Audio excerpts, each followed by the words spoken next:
ప్రభువునందు ప్రియమైనటువంటి దేవుని బిడ్డలకు ప్రభువైన యేసుక్రీస్తు నామంలో మా యొక్క వందనాలు తెలియజేస్తున్నాము. మరి దినము ఆదివారము యూట్యూబ్ ద్వారా దేవుని వాక్యము మరి ఆరాధన అందించడానికి దేవుడు కృప చూపినందుకు దేవుని వందనాలు స్తోత్రాలు చెల్లిస్తున్నాను. మరి ఈ సమయం అందు 2 పాటలు పాడిన తర్వాత మరి ఆరాధన చేసుకుని దేవుని వాక్య పరిచర్య కొరకై మరి సేవకులకు ఈ సమయాన్ని అప్పగిందాం. దానికి ముందు చిన్న ప్రార్థన చేసుకుని 2 పాటలు పాడుకుందాం. పరిశుద్ధుగా ప్రేమ గల తండ్రి, నీ పరిశుద్ధమైన నామమును బట్టి నీకు వందనాలు స్తోత్రాలు చెల్లిస్తున్నాను ప్రభా. ప్రస్తుత పరిస్థితుల్లో మరి ఈ కరోనా వైరస్ వల్ల మరి ఈ మందిరాల్లో ఆరాధన చేయడానికి లేని కారణం చేత ఈ విధంగా యూట్యూబ్ ద్వారా నీ వాక్యం అందించడానికి నువ్వు చేసిన కృప కొరకు నీకు వందనాలు స్తోత్రాలు చెల్లిస్తున్నాం. ఆదివారం నేను ఆరాధించవలసిన జన్మ కనుక ప్రభా, ఈ విధంగా నీ బిడ్డలైన వారందరూ కూడా ఈ ఫోన్ ద్వారా ప్రభా మరి నీ వాక్యము విని నీలో బలపరచబడడానికి సహాయం చేసి మహిమ పొందమని యేసు నామములో అడుగుచున్నాము తండ్రి, ఆమేన్.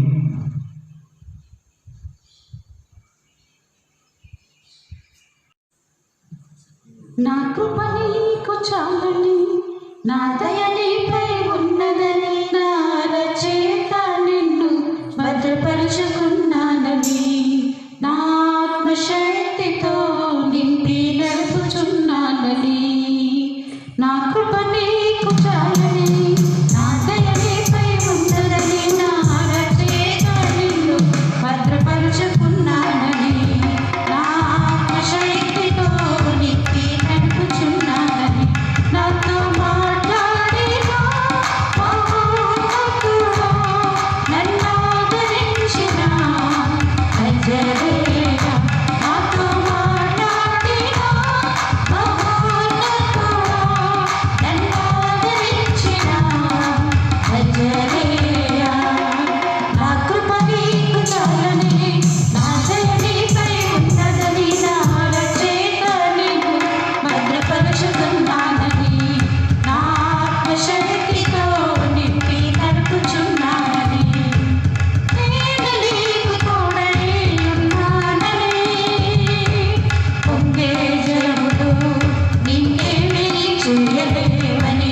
నేను నీకు తోడై ఉన్నానని, పొంగే జలములు నిన్నేమీ చేయలేవని. నీ అడిగాలు మాకు చోటు వదలన్నీ అణగిపోవును.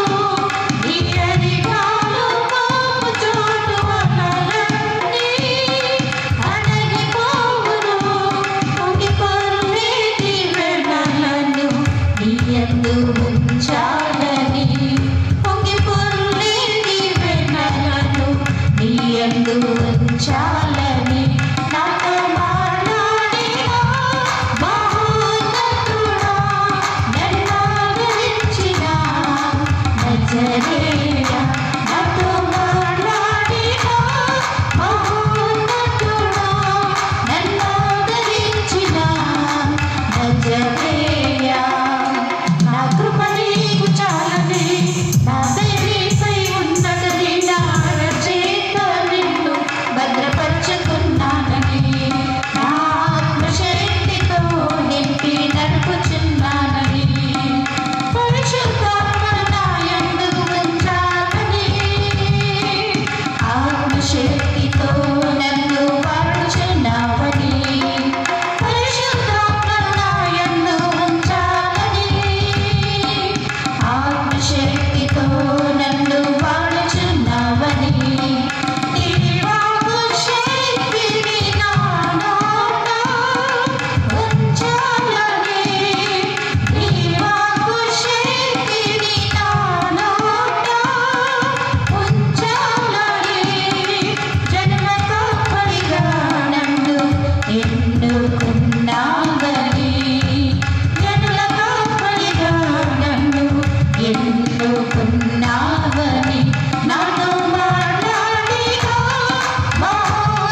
దేవునికి స్తోత్రం.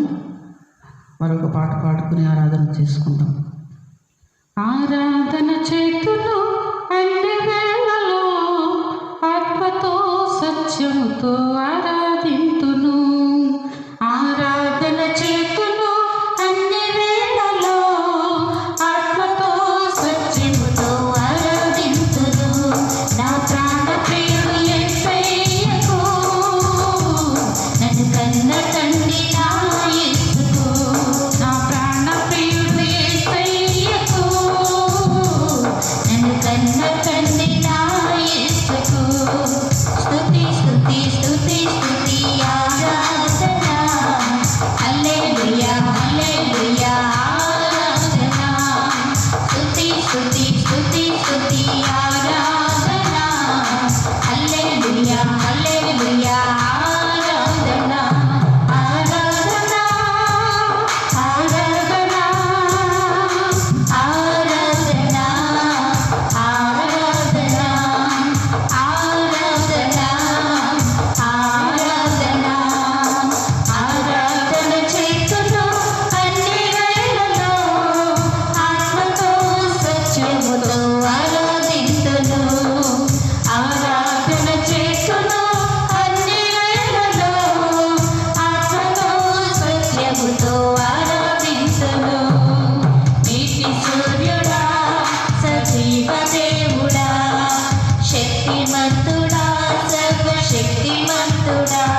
హల్లెలూయా హల్లెలూయా.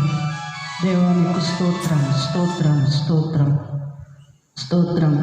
పరిశుద్ధ ప్రేమ గల తండ్రి, నీ పరిశుద్ధమైన నామమును బట్టి నీకు వందనాలు స్తోత్రాలు చెల్లిస్తున్నాం. ఇంతవరకు నీ సన్నిధానంలో చేరి ప్రభు నిన్ను స్తుతించడానికి, ఆరాధించడానికి, నీ నామమును ఘనపరచడానికి నీవు మాకు ఇచ్చిన ఈ కృప కొరకే నీ స్తోత్రాలు చెల్లిస్తున్నాను ప్రభు. ఆరాధనకు యోగ్యుడు, స్తుతులకు పాత్రుడా నీకు స్తోత్రాలు చెల్లిస్తున్నాను ప్రభు. అయ్యా, నీ బిడలైన వారందరూ కూడా నీ ఆరాధనలో చేరి నిన్ను గణపరిచారని మేము నమ్ముచున్నాము తండ్రి. నీ స్తోత్రాలు చెల్లిస్తున్నాం, వందనాలు చెల్లిస్తున్నాం. దైవజనులు నిలవబడి నీ వాక్యం అందిస్తుండగా ప్రభు, అనేక మంది నీ బిడలైన వారందరూ కూడా నీ వాక్యమును విని వాక్యము ద్వారా వారు ఆత్మీయంగా బలపరచబడడానికి సహాయం చేసి భయం పొందుమని యేసు నామములో అడుగుచున్నాము తండ్రి. ఆమేన్.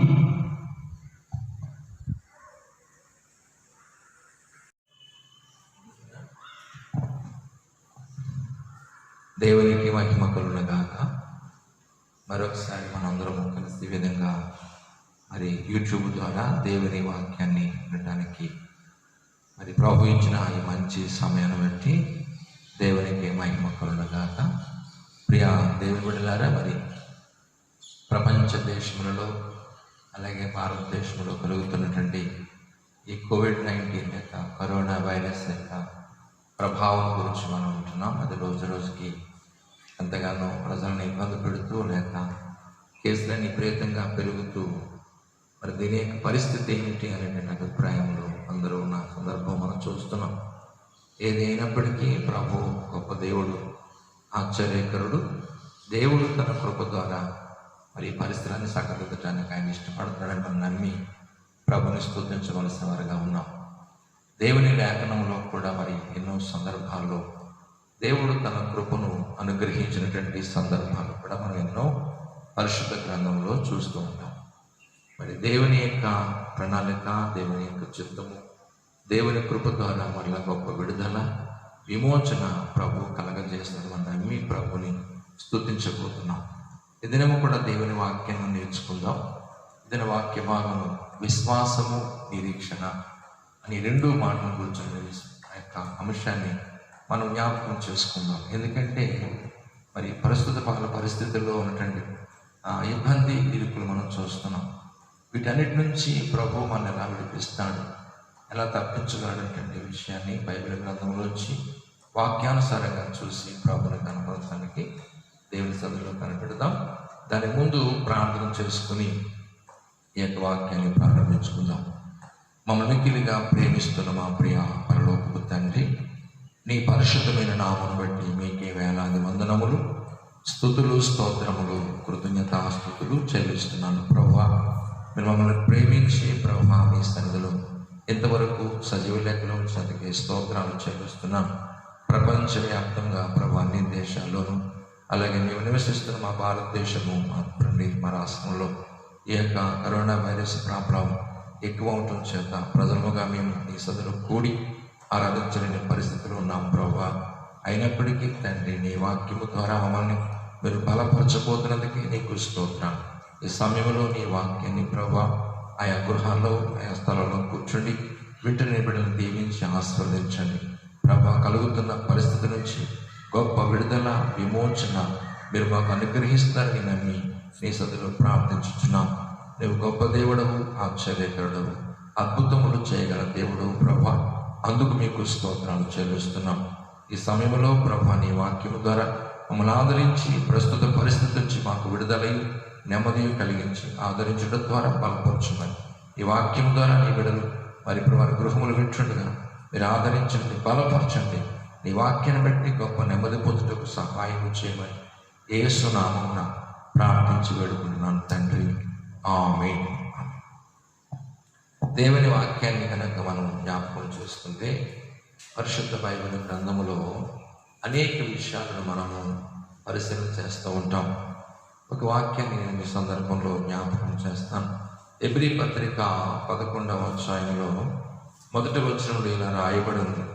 దేవుని వాక్యం ఏమి సెలవిస్తుందంటే, విశ్వాసం అన్నది నిరీక్షింపటి వాడి యొక్క నిజ స్వరూపమును అదృశ్యమైనవి ఉన్నవనటకు రుజువునై ఉన్నది. చూడండి, ఈ వాక్యంలో రాయబడిన మాటలు మనం జ్ఞాపకం చేసుకుంటే, విశ్వాసం అన్నది నిరీక్షింపబడి వాటి యొక్క నిజ స్వరూపమును అదృశ్యమైనవి ఉన్నమనుటకు రుజువునై ఉన్నది. అంటే మనం విశ్వసిస్తున్నటువంటిది ఏమన్నాడు? నిరీక్షింపబడి వాటి యొక్క, అంటే ఎదురు చూడటానికి నిజస్వరూపము,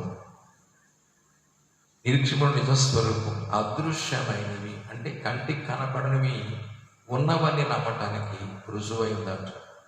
ఇప్పుడు మనం పరిస్థితులు చూస్తుంటే చాలా బాధాకరముగా, దుఃఖకరముగా, వేదనకరంగా ఉన్నాయి. కానీ మరి బైబిల్ చెప్తున్న మాట ప్రకారంగా చూస్తే రాబో దినాల్లో మనం మరలా గొప్ప ఆశీర్వాదాన్ని, దీవెనను పొందుతున్నామన్న సత్యాన్ని మనం జ్ఞాపకం చేయాలి. ఏంటంటే ఇక్కడ అంటాడు విశ్వసించాలి. అంటే మరలా మంచి దినాలు మా జీవితంలో రాబోతున్నాయి, మంచి ఆశీర్వాదాన్ని దేవుడు మన కొరకు ఇవ్వబోతున్నాడు, మరలా తన కృపను మన కొరకు పంచుతున్నాడు అనేటువంటి విశ్వాసం మధ్య నిరీక్షణ తీసుకెళ్తుంది. అందుకే నిరీక్షింపబడిన నిజస్వరూపం అంటాడు. అదృశ్యమైనవి అంటే ఇప్పుడు మన దృశ్యంలో కనపడుతున్నవి కూడా రోజు మనం పేపర్ చూసిన న్యూస్లో వింటున్న ఎన్నో భయంకరమైన పరిస్థితులు వింటున్నాం. అవి చూసినప్పుడు మనకు అనిపిస్తుంది ఇక మన పరిస్థితి ఏమవుతుంది, ఇది ఏమవుతుంది అనే అభిప్రాయం నిజమే. కానీ అదృశ్యమైనవి అంటే ఇంకా రాబోదును జరిగేటువంటి ఆశీర్వాదకరమైన వాటిని గుర్తు చేసుకుంటూ ఇప్పుడు మన పరిస్థితిని ముందుకు తీసుకెళ్ళడం చాలా అవసరమైనదిగా చూస్తాం. లేఖనంలోంచి ఇటువంటి వాటికి బైబిల్లో కూడా జవాబులు ఉన్నాయి. దేవుని వాక్యాన్ని మనం పరిశీలిస్తే రోమా పత్రికలో అపోస్తలుడైన పౌలు గారి ద్వారా కొన్ని విషయాలు రోమా పత్రికలో మరి అబ్రహాము గారిని గురించి కొన్ని విషయాలు దేవుని సందులో బయటపరిచినట్టుగా మనం చూస్తాం. అబ్రహాముని గురించి మనకు బాగా తెలుసు. ఆయన మన పితరుడు, విశ్వాసులకు తండ్రిగా పిలువబడుతున్నాడు. అతని జీవితంలో కలిగిన అనుభవాలు చాలా ఆశ్చర్యకరమైనవి.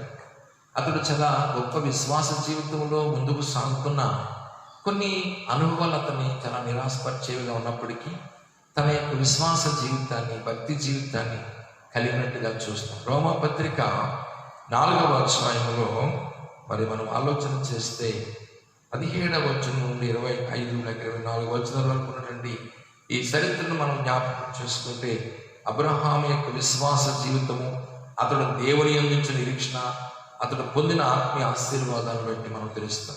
ఈ సందర్భాల్లో మనకి ఇటువంటి వాక్యం చాలా అవసరమైనది. అబ్రహామును కనుక కొంచెం మనం ఆలోచిస్తే ఒకసారి దేవుని వాక్యాన్ని మనం జ్ఞాపకం చేసుకుంటే ఇందులో 2 విషయాలు మనం ప్రత్యేకించి చూస్తాం.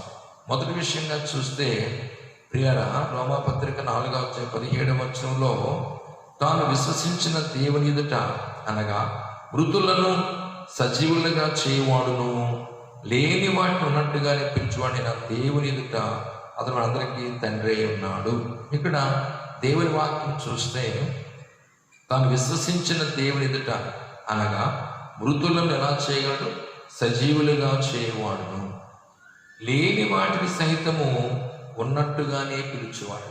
లేని వాటిని ఉన్నట్టుగా పిలిచేవాడని ప్రభుని గురించి తను దేవుని వాక్యం ద్వారా తెలియజేస్తాడు. చూడు ఎంత అద్భుతమో! అబ్రహాము తను విశ్వసించిన దేవుడు ఎలాంటి వాడని అనుకుంటున్నాడట? దేవుని బిడ్డగా మృతులను సజీవులుగా చేయవాడును. రెండవది, లేని వాటిని కూడా ఉన్నట్టుగానే పిలిచేవాడు. మృతులను సజీవులుగా చేయడానికి శక్తి కలిగిన దేవుడు. అంటే మృతతుల్యమైపోతున్న పరిస్థితులు. ఎందుకంటే అక్కడ మనం చదువుకున్న వాక్యంలో కిందగా చూస్తాడు, నిన్ను అనేక జనములకు తండ్రిగా చేస్తానని దేవుడు అబ్రహాముకు మాటించాడు.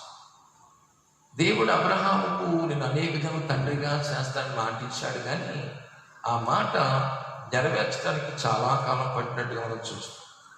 ఎందుకంటే అతని పరిస్థితి మనం చూస్తాం. నిరీక్షణకు ఆధారం 18వ నీ సంతానము ఇలాగ ఉందని చెప్పిన దాన్ని బట్టి అనేక జనములకు తండ్రి అయినట్లు నిరీక్షణకు ఆధారం ఎప్పుడు అతడు నిరీక్షణ కలిగి నమ్మెను. చూడండి, నీ సంతానం ఎలాగవుతుందంట? నీవు అనేక జన్మలకు తండ్రిగా అవుతావు. అసలు ఒక కుమారుడు కూడా పుట్టకుండా బిడలే పుట్టుకుంటుంటే అబ్రహాము జీవితం గురించి ప్రభు ఏమని మాట్లాడతారంటే, నిన్ను అనేక జన్మలకు తండ్రిగా చేస్తా. అంటే ఇప్పుడు అబ్రహాం ఏం చేయాలంట? విశ్వసించాలి, దాన్ని నమ్మాలి, దాని మీద అతను ఆనుకోవాలట్టుగా మనం చూస్తున్నాం. చూడండి, ఆ మాటలు బట్టంటే అతను నిరీక్షణకు ఆధారము లేనప్పుడు. ఏమి లేనప్పుడు అంటే ఆధారం. అంటే దాన్ని నమ్మటానికి ఎంతవరకు ఆధారం లేదంటే మనం అక్కడ దేవుని వాక్యంలో చూస్తే ఇంతటి గొప్ప విశ్వాస జీవితం గురించి మనం మాట్లాడితే అక్కడ రాస్తున్న మాట 19లో మరి అతడు విశ్వాసమందు బలహీనుడు కాక రమారమి 100 ఏళ్ల వయసు గలవాడై ఉండి. 100 ఏళ్ల వయసు వచ్చేసిన వ్యక్తికి ప్రభువిస్తున్న మాట ఏంటంటే నీకు సంతానం ఇస్తానని చెప్పారు. కానీ ఆశ్చర్యం, అతని వయసు 100 ఏళ్ల వయసు అట. అప్పటికి తన శరీరం ఏమైపోయిందటండి, వృద్ధతుల్యమైనట్టును సారా గర్భమును కూడా మృతున్నట్టు ఆలోచించెను గాని. తన భార్య శరీరము కూడా మృతుతుల్యమైపోయింది. అంటే 90 ఏళ్ళు వచ్చేసిన ఆవిడకు కూడా 100 ఏళ్ళు వచ్చేసింది.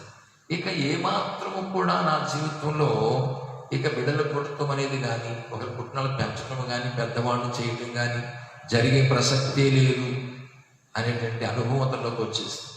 అంటే ఒక నిరాశ అతని యొక్క జీవితంలో కమ్ముకుని పోయే పరిస్థితి ఏర్పడింది. ఇక నా ముందున్న పరిస్థితి ఎలా ఉంటుందా అనే అభిప్రాయం తనలోకి రావచ్చు. అంటే ఇక నేను ఈ అనుభవాన్ని పొందలేనేమో అనుకుని ఉండొచ్చు. కానీ దేవుడు వాక్యమును మనం చదువుకున్న విధానంగా చూస్తే ఆయన గురించి అక్కడ రాయబడిన మాట చూస్తే చాలా ఆశ్చర్యం. 20వ వచనం, అవిశ్వాసం వలన దేవుని వాగ్దానం గురించి సందేహింపక. అవిశ్వాసం వలన దేవుని వాగ్దానం గురించి ఏం చేయాలి, సందేహించలేదు, సందేహింపక. చాలా ఆశ్చర్యం.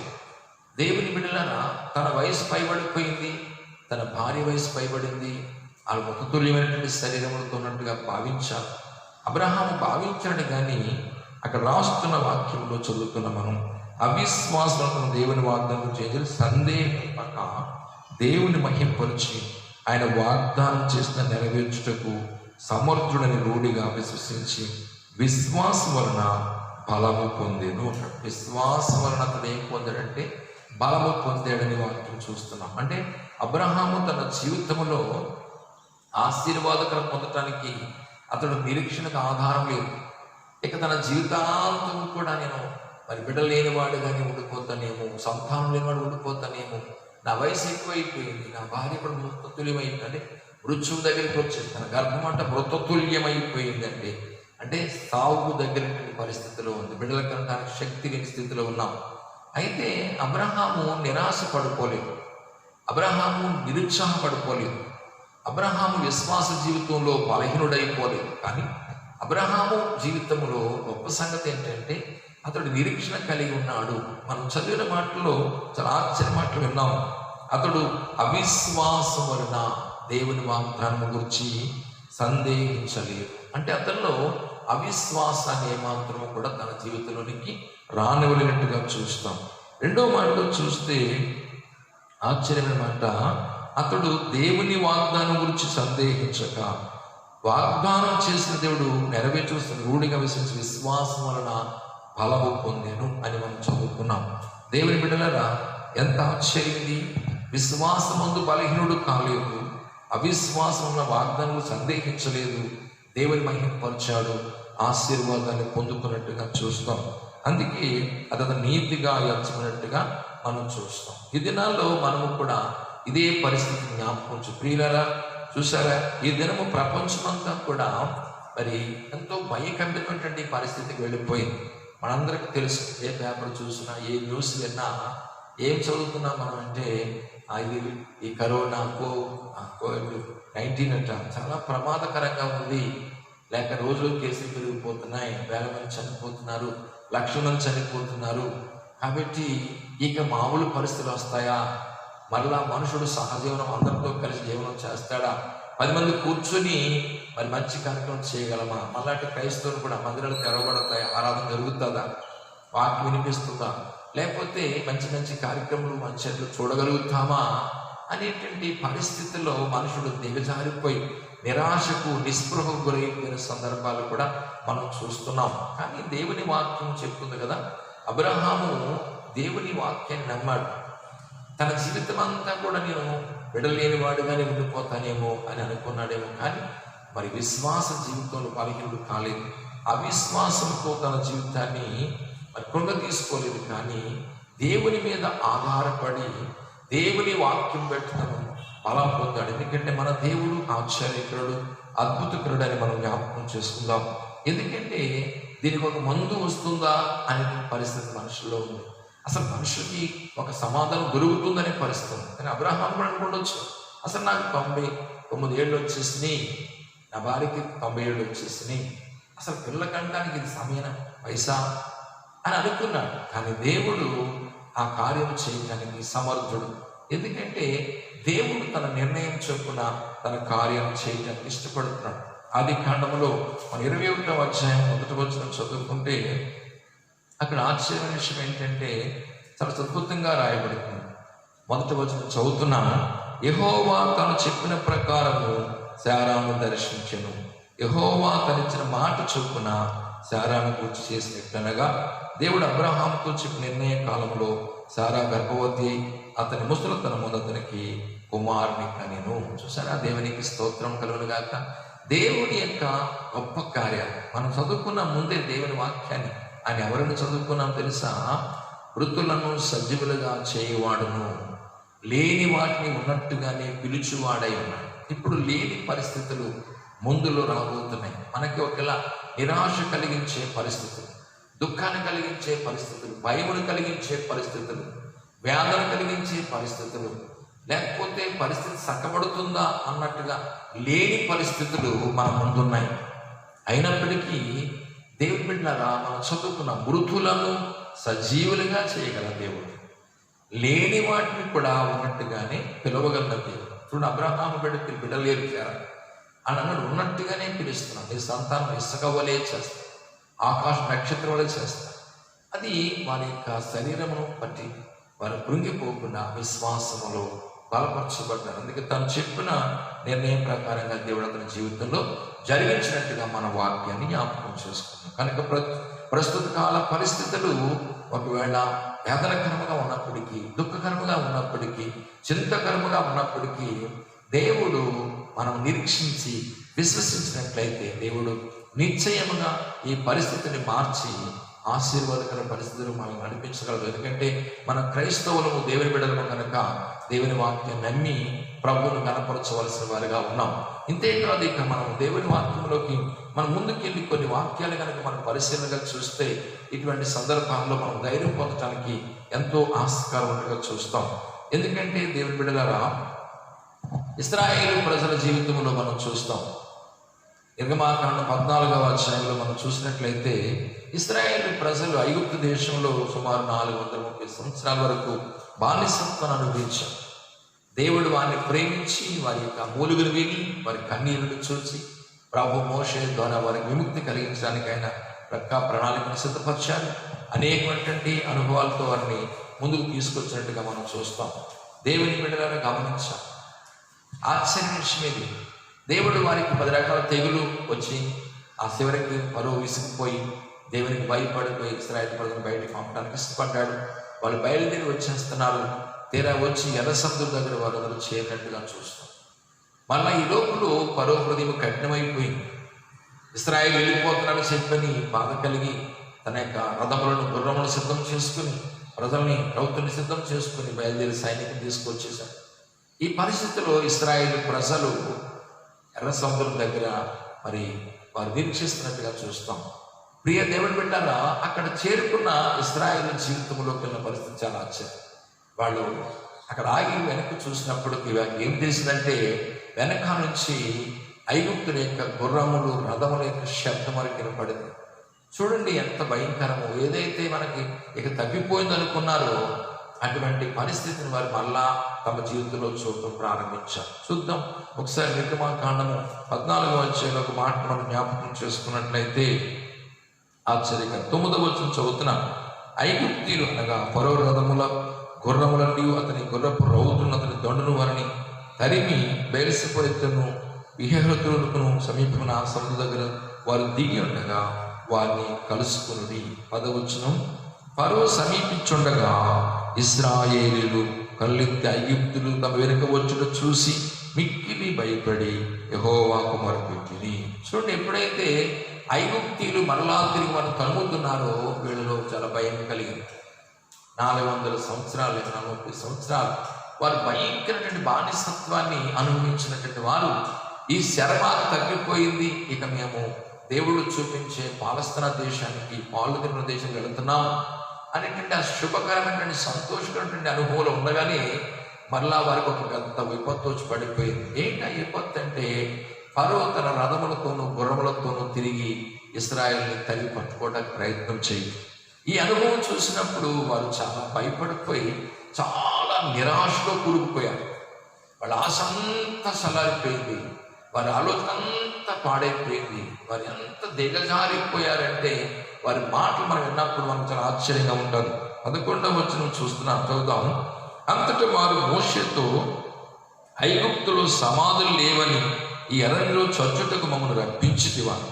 మమ్మల్ని ఐగుప్తు నుండి బయటకు రప్పించి మమ్మల్ని ఇట్లు చేయనేలా, మా జోలికి రావద్దు, ఐగుప్తులకు దాసుల మగున ఐగుప్తులో మేము నీతో చెప్పినట ఇదే కదా, మేము అరణ్యంలో చచ్చుట కంటే ఐగుప్తులకు దాసుమగుటి ఏం మేలని చెప్పి. చూడండి, ఇశ్రాయేలు ప్రజలు విసిగిపోయారు, మోషేతో తిరుగుబాటు చేస్తారు. ఇక చూసారా, పరిస్థితులు ఎప్పుడైతే మరి అనుకూలంగా లేవో అప్పుడు పరిస్థితులు మనుషులు కూడా మారుతారు. చూడండి, వాళ్ళు అంటున్న మాట, ఐగుప్తులో సమాధులు లేవని ఈ అరణ్యంలో చచ్చుటకు మమ్మల్ని రప్పించితివా.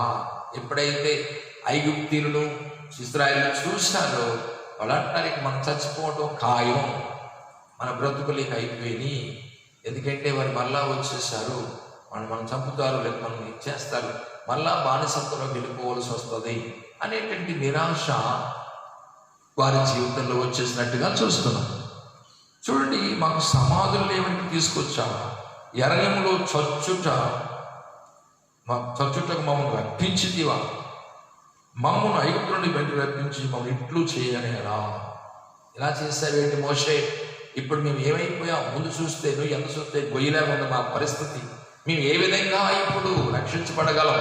మా జోలికి రావద్దు, అవసరమైతే మళ్ళీ వెళ్ళిపోయి ఫరో కాళ్ళతో పడిపోతాం, మనం తీసుకెళ్ళి బానిసత్వంలో ఉంచుకుంటాడు, అలాగే బ్రతుకుతాం, మా జీవితంలో ఇక మా బ్రతికింతే అనుకున్నట్టు పరిస్థితికి దిగజారారు. దేవుని బిడ్డలారా, చాలాసార్లు మన జీవితంలో కలుగుతున్న శ్రమలు లేక దుఃఖములు, బాధలు మనసు నిరుత్సాహపరిచేస్తాయి. ఇప్పుడున్న పరిస్థితులన్నీ కూడా ప్రపంచమంతట్లో అవే మనం నిరుత్సాహపరుస్తున్న పరిస్థితులు. కానీ దేవుడు చాలా గొప్పవాడు. మనం దేవుని వైపుకు చూస్తూ ఉంటే, వైపు వాక్యం వైపు చూస్తుంటే మనకి ఎంతో ఆదరణ దొరుకుతుంది. వాళ్ళు ఏకంగా ఇక్కడ మేము చనిపోవాల్సి వస్తుందేమో, సమాధి చేయవలసి వస్తుందేమో, వాళ్ళు అంతే కదండి, ఆదివారం ఎవరు పడిపోతామని భయకంపితులైపోతున్న పరిస్థితి.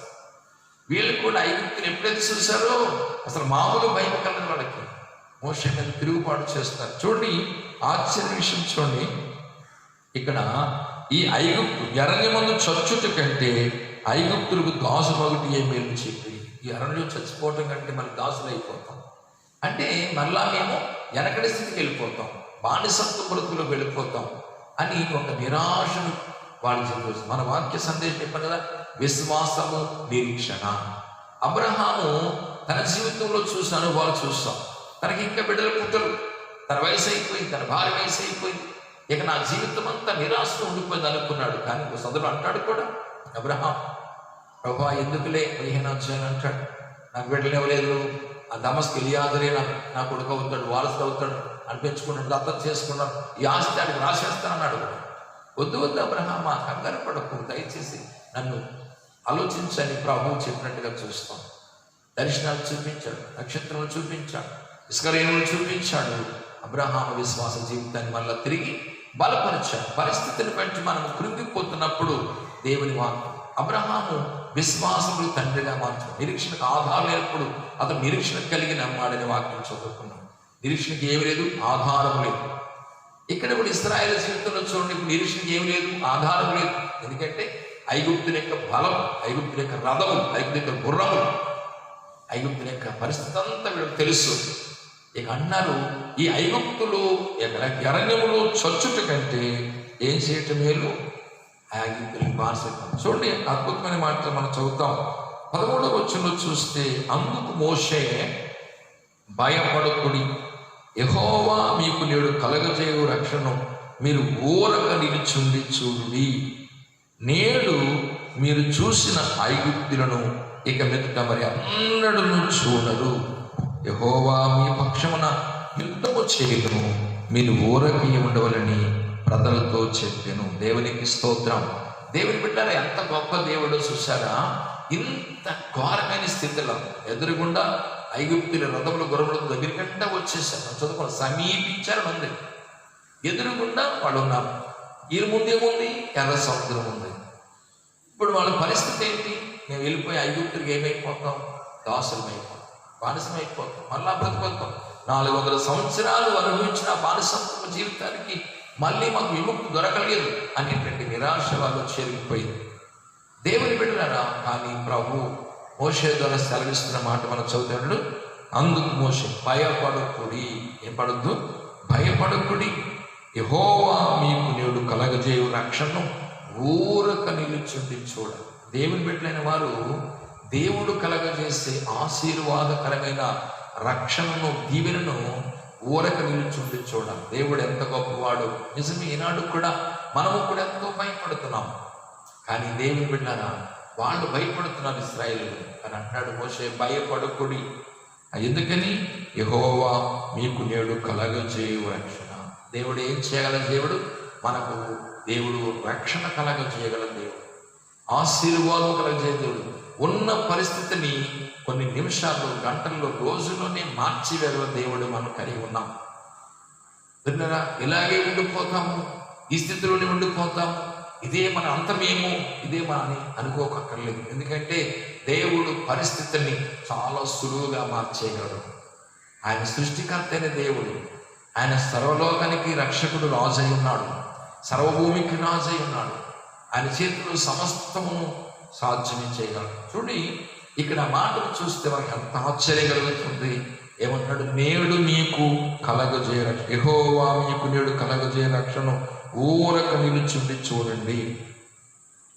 ఊరక నిలుచుండి చూడండి. మీరేం ప్రయాసపడక్కర్లా, మీరేం కష్టపడక్కర్లా, మీరేమి చేయక్కర్లేదు. కానీ కాస్త మీరు విశ్వాస జీవితాన్ని కలిగి, కాస్త నమ్మకమైన జీవితం కలిగి, మీ దేవుడు యెహోవా చేయుటకు రక్షణ కొరకు ఊరక నిలుచుండి. విశ్వాస జీవితం.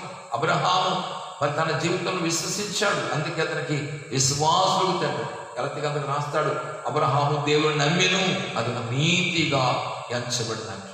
ఇవాళ మనము కూడా పరిస్థితులు బట్టి కృంగిపోయేవారంగా కానీ, అధైర్యపడిపోయి అవిశ్వాసులు పడిపోయేవారంగా ఉండకూడదు. ఎందుకంటే దేవుడు ఎంతటి పరిస్థితినైనా సరే సరిచేసి చక్కదిద్దగల దేవుడుగా ఉన్నాడని మనం విశ్వసించాం. ఇక్కడ పరిస్థితి చూశారు కదా. కానీ దగ్గరికి వచ్చేసిన ఐగుప్తుల్ని కూడా చూసి మోషే అంటున్నాడు, మీరేమీ భయపడక్కర్లేదు. ఐగుప్తులకి వీరికి మధ్య దగ్గర ఎంతో ఏర్పడలేదండి. వీరు నిస్సహాయులుగా ఉన్నారు. వీడి దగ్గర ఆయుధాలు లేవు, ఎన్నో సంవత్సరాలు బానిసలుగా ఉన్నారు, తింటానికి అన్నమే లేదు, సరే వస్త్రం లేదు, ఏమీ లేవు వీడి దగ్గర. వాళ్ళు గుర్రములతో ఉన్నారు, రథములతో ఉన్నారు, బలిములతో ఉన్నారు, సైనికులు యుద్ధముతో ఉన్నారు, యుద్ధ నైపుణ్యం ఇచ్చారు. వీళ్ళు భయపడుతున్నారు. వేరే ఇప్పుడున్న పరిస్థితులు చాలా భయంకరంగా ఉండవచ్చు, అంతు చెక్కినట్టుగా ఉండొచ్చు, అవకాశం లేనట్టుగా ఉండవచ్చు. కానీ వాటిని సకదిద్దడం దేవునికి సాధ్యమే. చూడండి, ఇక్కడ ఒక అద్భుతం మాట్లాడగలరు. నేడు మీరు చూసిన ఐగుప్తులను ఇక మీద మరి అన్నడూ చూడరు. దేవునికి స్తోత్రం కలుగుగా. ఏంటి? మరి అన్నడూ చూడరంట. నేడు మీరు కళ్ళతో చూస్తున్న ఐగుప్తులు మీ కళ్ళ ముందు కంట దగ్గరి కంట వచ్చేసరే ఐగుప్తులు. వీళ్ళని మీరు మరి అన్నడూ చూడకుండా, వారికి మీకు ఎటువంటి సంబంధం లేకుండా, వారిని మీరు కలుసుకోకుండా, మిమ్మల్ని కలుసుకోకుండా చేయగల దేవుడు మన దేవుడు. దేవునికి స్తోత్రం కలుగునగాక. దేవుని బిడ్డలారా, ఎంత గొప్ప మాట ఇది. నేడు మీరు చూసిన ఐగుప్తులను ఇక మీద అన్నడూ చూడరు. మాట ఎంతమంది నమ్ముతున్నారు కదా అనుకున్నా? నేడు కలుగుతున్న ఈ పరిస్థితులు, నేడు ప్రపంచాన్ని గలిబిలి చేస్తున్న పరిస్థితులు, లేక భారతదేశం, మన రాష్ట్రం, మన ప్రజల మధ్య కలుగుతున్న ఈ భయంకర పరిస్థితులను మరి అన్నడూ లేకుండా తీసివేయగల దేవుడు యేసుక్రీస్తు ప్రభువు. యేసు ప్రభువుకి సమస్తము సాధ్యమే అని అంటున్నాడు మోషేతో. మోషే అంటాడు ఇశ్రాయేలుతో, నేడు చూసిన ఐగుప్తులను మరి అన్నడూ చూడరు. నేడు ఉన్న మీ దుఃఖకరమైన పరిస్థితులు, బాధ కలిగించే పరిస్థితులు, లేక ప్రపంచ దేశం అతలాకుతలమైపోతున్నటువంటి పరిస్థితులు, ప్రియులరా మరి అన్నడూ చూడకుండా చేయడానికి ప్రభు సిద్ధంగానే ఉన్నాడని ఇది మనం దేవుని వాక్యం పెట్టి నమ్మాలి. చూడండి, ఇక్కడ అంటే మనం చూస్తాం, యెహోవా మీ పక్షమున యుద్ధము చేయును, మీరు ఊరకే ఉండవాలని ప్రజలతో చెప్పు. యెహోవా మీ పక్కన ఏం చేస్తాడు? యుద్ధము చేస్తాడు. ఐగుప్తులతో దేవుడు ఏం చేస్తాడు? యుద్ధము చేస్తాడు. మీరు చేయనట్లేదు, యుద్ధం ప్రభువే చేస్తాడు. మీరు ఏం చేయాలి? విశ్వాసముతో ఆ చేసే కార్యముల కొరకు ఏం చేయాలి? నిరీక్షణ కలిగి ఎదురు చూడాలి. నిజమే దేవుని బిడ్డారా, పరిశుద్ధ బైబిల్ గ్రంథంలో ఇలాపవాక్యం గ్రంథంలో ఒక మాట రాస్తాడు. 3వ అధ్యాయంలో దేవుని వాక్యం తెలియజేస్తుంది. ఇలాపవాక్యములు 3వ అధ్యాయంలో చక్కటి మాటను మనం చదువుతాం. 26వ వచనం ఏమంటాడంటే, అక్కడ నరుడు ఆశ కలిగి యెహోవాను గురించి రక్షణ కొరకు ఓపికతో కనిపెట్టుట మంచిది. నరులకి ఏముండాలి? ఆశ కలిగి ఉండాలి. మా దేవుడు పరిస్థితులను చక్కదిద్దే దేవుడు, నా పరిస్థితులను మారుస్తాం. ఇశ్రాయేల్ అబ్రహాము జీవితంలో, శారా జీవితంలో పరిస్థితులు మార్చాడు. గొడ్రాళ్ళతనం ఉన్నటువంటి వాళ్ళ జీవితంలో, నిరీక్షణకు ఆధారమైన పరిస్థితుల్లో, ఇక సంతానం మా జీవితంలో కలగదేమనుకున్న స్థితిలో దేవుడు వారిని దీవించి వారు అనేకులకు తండ్రులుగా, ఈనాడు విశ్వాసులకు తండ్రులుగా, అబ్రహాము జనములకు తండ్రిగా, అధిపతిగా చేయబడ్డాడు. వీడు ఎంత అద్భుతం, ఎంత ఆశ్చర్యం. ఈనాడు ఇక్కడ కూడా ఇశ్రాయేలు ప్రజలు ఐగుప్తుని చూసి అంటున్నారు, మేము ఇక బానిసం అయిపోతాం, వాళ్ళు దాసులం అయిపోతాం. నిజమే, పరిస్థితులకు ఎప్పుడు కూడా మనం బానిసం అవ్వక్కర్లేదు, కానీ పరిస్థితులను మార్చగల దేవుడైన యేసుక్రీస్తు వైపు మనం చూడగలిగితే ఇది అద్భుతం. అందుకని నరుడు 3:20 అన్నమాట, నరుడు ఆశ కలిగి యెహోవాను గురించి రక్షణ కొరకు ఏం చేయాలి? ఓపికతో కనిపెట్టుడు మంచిది. పైన మనం చదివితే 18వ వచనంలో అంటాడు కదా, నాకు బలం ఉడికిన అనుకుంటుని, యెహోవా యందు నాకు ఆశ లేవనుకుంటుని, నా శ్రమను నా దురవస్థను నేను తాగిన ఆసుపత్రిని చేదును జ్ఞాపకం చేసుకున్నాము, ఎడతేక జ్ఞాపకం వంటి జ్ఞాపకం చేసుకుని నాలో కృంగి ఉంది, అది నాకు ఇంకనూ జ్ఞాపకం ఉన్నది, నేను దీన్ని జ్ఞాపకం చేసుకున్నాను. నాకు ఆశ పుట్టుచున్నది, యెహోవా కృపగలవాడు, ఆయన వాక్యం ఎడతేక నిలిచిన కనుక మనము నిర్మూలము కాకున్న వారు. 23 అనుదినము నూతనముగా ఆయన వాత్సల్యత, ఆయనకు వాత్సల్యం పుట్టుచున్నది, నీవు ఎంతైనా నమ్మదగిన దేవుడు. దేవుడు మన మీద దినదినము ప్రేమ కలుగుతుంది. దేవుడు మనం నిర్మూలన చేసేసే దేవుడు కాదు, నాశనం చేసేసే దేవుడే కాదు, తన కృప చూపే దేవుడు. ఎందుకంటే అక్కడ రాస్తున్న యెహోవా కృపగలవాడు. 22 నువ్వు ఆశ కలిగి ఆశీర్వదించుకో. చూడండి ఎంత ఆశ్చర్యం. మనము నిర్గమాకాండంలో మనం చూసినప్పుడు చాలా అద్భుతమైన విషయం చూస్తాం. ఏం జరిగింది మరి? మన దగ్గర రాకుండా దేవుడు తన ఒక మేఘాన్ని మధ్యలో ఉంచాడు. అది మేఘము కనుక ఐగుప్తులకు చీకటిగా ఉంది, అదే సమయంలో అది ఇశ్రాయేలు వెలుగుగా మార్చబడింది. ప్రభు చెప్తున్నాడు మోషేతో, నీ కర్ర చెప్పి ఐగుప్తు యొక్క ఆ ఎర్ర సముద్రం యొక్క నదిని ఒకసారి చూపుకున్నాడు. ఎప్పుడైతే దేవుని బిడ్డలారా ఆ కర్ర ఎప్పుడైతే చూపించాడో చూడండి అద్భుతం. 16వ వచనం 15 అంటాడు, నువ్వు ఎందుకు మొదలు పెడుతున్నావు? సాగిపడిన స్థలంతో చెప్పు, నీవు నీ కన్నీత సముద్రం వైపు నీ చెయ్యి చాపి దాన్ని పాయలుగా చేయము అన్నాడు. దేవుని బిడ్డలారా ఆశ్చర్యం. ఎందుకు చదువుతాం? 21వ వచనం, మోషే సముద్రం వైపు చెయ్యి చాపగా యెహోవా రాత్రి అంతయు బలమైన తూర్పు గాలి చేత సముద్రమును తొలగించి దాన్ని 6 నెలలుగా చేసి నీళ్లు విభజింపబడగా ఇశ్రాయేలు సముద్రం మధ్యను 6 నెలల మీద నడిచిపోయేది. ఆ నీళ్లు వారి కుడి ఎడమ ప్రక్కలను వారికి గోడవలే ఉండేను. దేవునికి స్తోత్రం కలుగుతాడు. చూడండి ఎంత ఆశ్చర్యమైన దేవుడో. మోషే అంటున్నాడు మోషేతో, నీ చెయ్యి సముద్రం వైపు చూపు ఒకసారి అంటే ఆ సముద్రం ఏమంటూ ప్రారంభించంటే 2 పాయలైపోవడం ప్రారంభించాడు. ఆ రాత్రి ఇశ్రాయేలు ఐగుప్తులు కలుసుకోకుండా మధ్యలో దేవుడు పెట్టిన మేఘం ఇశ్రాయేలు చీకటిగా ఉంది. అక్కడ చూస్తాం చాలా ఆశ్చర్యము. 25వ వచనంలో ఆశ్చర్యమైన అది ఐగుప్తుల్ని దేవుని బిడ్డ సేనకును ఇశ్రాయేలు సేన నడుము ప్రవేశించును, అది మేఘము కనుక వారికి చీకటి కలిగి, కానీ ఆ రాత్రి అది వీరు వెలిగించింది కనుక ఆ రాత్రంతా ఐగుప్తులు సేన ఇశ్రాయేలును సమీపింపలేరు. ఇశ్రాయేలు ప్రజలని ప్రక్కనే ఉన్నటువంటి ఐగుప్తులు ఏం చేయలేకపోయి, సమీపించలేకపోయారు. దేవుని మహత్తరమైన కార్యం. ప్రక్కనే ఉన్నారు, దగ్గరే ఉన్నారు, కానీ సమీపించలేదు. దేవుడి అద్భుతం ఏంటంటే రాత్రంతా సముద్రం 2 పాయలుగా చీల్చివేశారు. ఆ సముద్రం అంటే అటుపక్క ఇటుపక్క గోడలుగా కట్టబడిందంట. మధ్యలో ఆరిపోయిన నేల. ఇసుక ఆరిపోవటం ఎంత కష్టమో తెలుసు కదా. మనం ఒకవేళ వర్షం కురిసినప్పుడు బయట ఒడ్డు ఇసుకొని పోతే తడిసిపోతే ఎన్ని రోజులకో కానీ ఆరదు. ఎందుకంటే ఇసుక నీరు పీల్చేసుకొని ఎప్పుడుకో ఆరుతూ ఉంటాం. కానీ సముద్రం ఇసుక కూడా ఆరిపోయింది. ఆరిన నేల మీద నడుస్తారట. దేవుని బిడ్డలారా, కారణం యెహోవా వారి పక్షం ఏం చేశాడు? యుద్ధములు చేస్తాడు. అంతేకాదు ఇంకా చూస్తే వారి రథములు, గుర్రములు, చక్రాలు ఊడిపోతున్నాయట. ఆ రథముల చక్రం ఊడిపోతున్నప్పుడు వారు అంటున్న మాట చూస్తే ఆశ్చర్యం. మీరు చూడండి 22 నీళ్ళు విభజింపబడిన ఇశ్రాయేలు సముద్ర మధ్య 6 నెలలు నడిచిపోయి ఆ నీళ్ళు వారి కుడి పక్కన పక్కన గోడవలి ఉండిపోయి ఐగుప్తు కూడా నడిచిపోదాం అనుకున్నారు, కానీ అందులో మునిగాలి. దేవుడు వారి రథసక్రమంగా వారు అంటున్న మాట ఏంటంటే వెళ్ళిపోదాం రండి, వెళ్ళిపోదాం. చూడండి 27 వారు రథసక్రం ఓడిపోయినట్లు చేయగా వారు బహు కష్టపడుతూచుండి అప్పుడు ఐగుప్తులు ఇశ్రాయేలు పారిపోదాం రండి, యెహోవా వారి పక్షంగా మనకు యుద్ధము చేయించున్నాడు. ఎవరు యుద్ధం చేశారు? ప్రభు యుద్ధం చేశారు. దినము మనకున్న పరిస్థితుల మీద యుద్ధము చేయగల దేవుడు ప్రభు. మనకున్న పరిస్థితులను మార్చగల దేవుడు. చూడండి, ఒక్క రాత్రిలోనే ఇశ్రాయేలు జీవితంలో అద్భుతం చేశాడు ఆయన.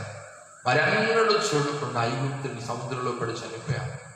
రథములన్నీ మునిగిపోయి 6 నెలల మీద సముద్రము దాటి అవతలికి వెళ్ళిపోయినట్టుగా మనం చూస్తాం. దేవుని పిల్లలారా, ఈ ఉదయకాలం దేవుని వాక్యం బిడ్డలారా, ఈ దినము నీకున్న పరిస్థితి లేక మన దేశంలో ప్రపంచంలో పరిస్థితులను దేవుడు మార్చడానికి చాలా సులువుగా మార్చగలడు.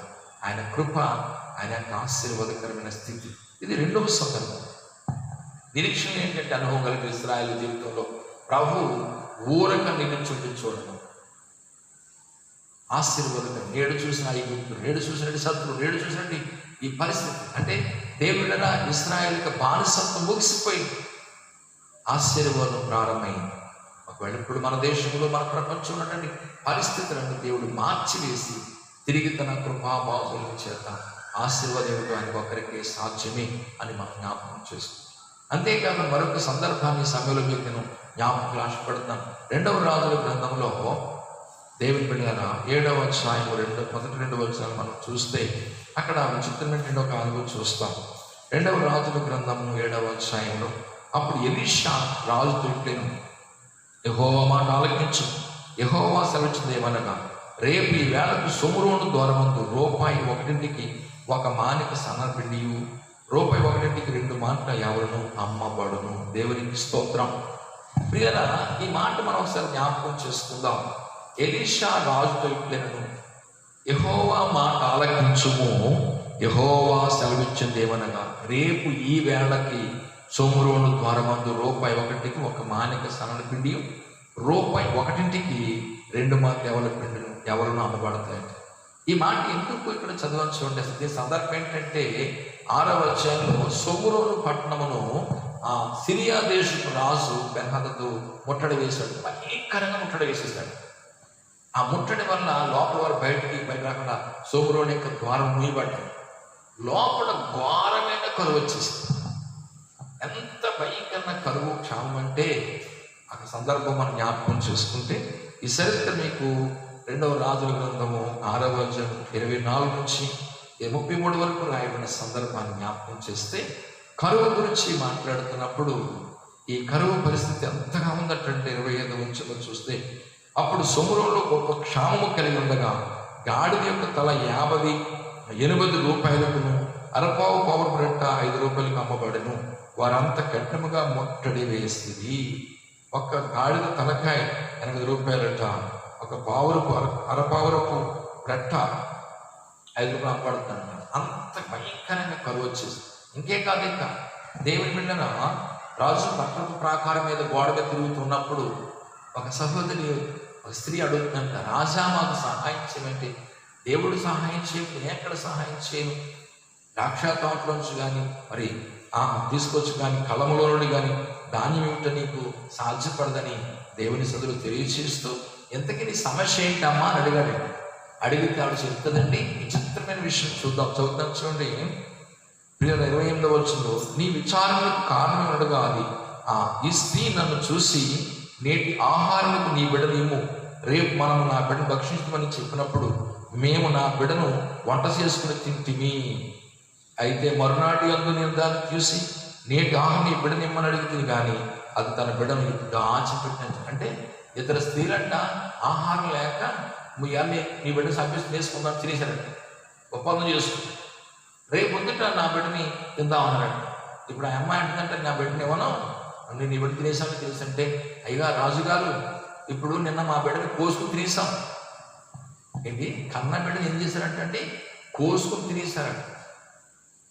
ఇప్పుడు నీ బిడ్డను తిన్నామంటే ఏమంటుందని చెప్పడానికి రాజు బట్టలు చింపేసుకుని ఘోరమైనటువంటి పరిస్థితిలో ఆ గోడకు వెళ్ళిపోతుంటే లోపల గోను బట్ట వేసుకున్నట్టుగా కనపడుతుంది. అర్థమైంది కదండి ఎంత కరువో. అంటే తనకు పుట్టిన బిడ్డల సైతము ఏం చేద్దండి చంపుకుని తినేసేటువంటి కరువు కలిగిన స్థితి.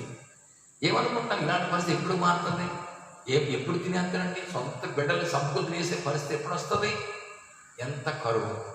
ఈ సందర్భంలో మనం చూస్తే ఆ ఇశ్రాయేలు రాజు దీన్ని చూసి ఇక రాజు ఎలీషా ప్రవక్త చంపేయని చెప్పనుకున్నాడు. ఎందుకంటే ఈ ప్రవక్త గారు ఏం ప్రార్థన చేయట్లేదు, దేవుడు ఏం చేయట్లేదు, దేవుడి మీద కోపం వచ్చేది, ప్రవక్తకు కోపం వచ్చేసింది, రాజుకి ఎంత కరువు వచ్చేసిందని చెప్పి. చూడండి అక్కడ ఒక మాట చదివితే 31 వచ్చిన తర్వాత రాజు శాపాత్ముడు ఎలీషా యొక్క తల ఈ దినమున అతని పగిలిచినలా దేవుడు నాకు గొప్ప అపాయం కలుగజేయునుగాక అని. ఎలీషా ప్రవక్తను చంపేద్దాం అనుకున్నాడు. అక్కడ రాజుగారు పాపం వచ్చేసి దేవుని బిడ్డగా. అంతేకాదు ఆ ప్రవక్తకు వచ్చాడు, చరిత్రాన్ని చదువుకుంటూ తెలుస్తుంది. అప్పుడు ప్రవక్త ఎలీషా చెప్తున్న మాట, ప్రవక్తకు వచ్చి అన్న మాట చూడండి 33లో ఆ దూత అతని యొద్దకు వచ్చాడు. అతను రాజు ఈ కీడు యెహోవా వలనైంది, నేను ఇక్కడ ఎందుకు యెహోవా కొరకు కనిపెట్టి ఉండవలను? ఈ కీడు ఎవరి వల్ల వచ్చేసింది? యెహోవా వల్ల వచ్చేసింది, దేవుడి వల్ల వచ్చేసింది. ఇక నేను ఎందుకు దేవుడి కొరకు కనిపెట్టాలి? నేను ఎందుకు ప్రార్థన చేయాలి? ఎందుకు దేవుడు నమ్ముకోవాలి? చాలా మంది రోజుల్లో మాట్లాడుతూ ఉంటారు. దానికైతే కష్టం వచ్చేస్తే ఆ దేవుడు ఏమైపోయాడండి, దేవుడిని ఆరాధించాం, ప్రార్థన చేసాం, ఉపవాసం కన్నీరు కాల్చాం, ఏం చేశాడు దేవుడు?